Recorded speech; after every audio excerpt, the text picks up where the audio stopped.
গ্রাম বাংলার কলা গাছ এক পরিচিত ও সহজলভ্য উদ্ভিদ।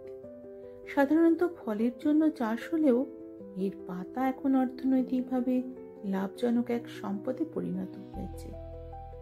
একসময় গ্রামীণ ভোজন বা পূজার্চনায় কলা পাতার খাওয়ার প্রচলন ছিল ব্যাপকভাবে।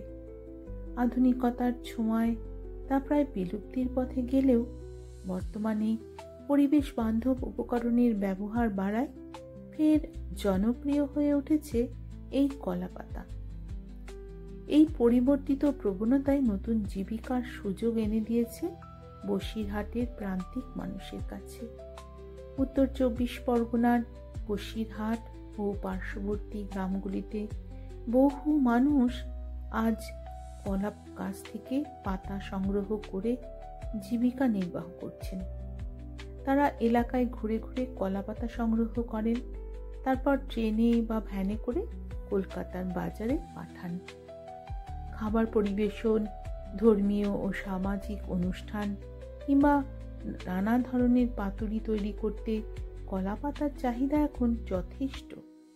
কলকাতা ও আশেপাশের হোটেল, রেস্তোরাঁ, ক্যাটারিং সার্ভিস থেকে শুরু করে প্যাকেজিং কোম্পানিগুলো পর্যন্ত এখন পরিবেশ বান্ধব বিকল্প হিসেবে কলা পাতার ব্যবহার করছে।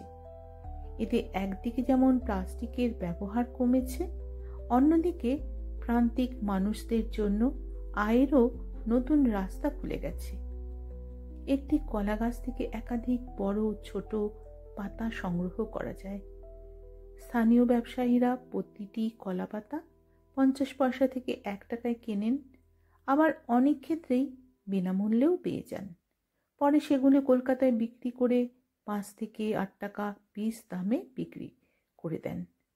যদিও পর্যাপ্ত সংরক্ষণ ব্যবস্থা না থাকায় কলা পাতা দ্রুত শুকিয়েও যায়, নষ্ট হয়। এটা একটা বড় সমস্যা, এখনো পর্যন্ত একটা বড় চ্যালেঞ্জ। তবুও এই উদ্যোগে আশার আলো দেখছেন অনেকেই। অল্প পুঁজি ও শ্রমে কলা পাতা বিক্রি করে প্রতিদিনের জীবিকা নিশ্চিত করতে পারছেন বহু পরিবার। পরিবেশ বান্ধব এই উদ্যোগ এখন গ্রামীণ অর্থনীতিতে নতুন উদ্দীপনা জাগাচ্ছে।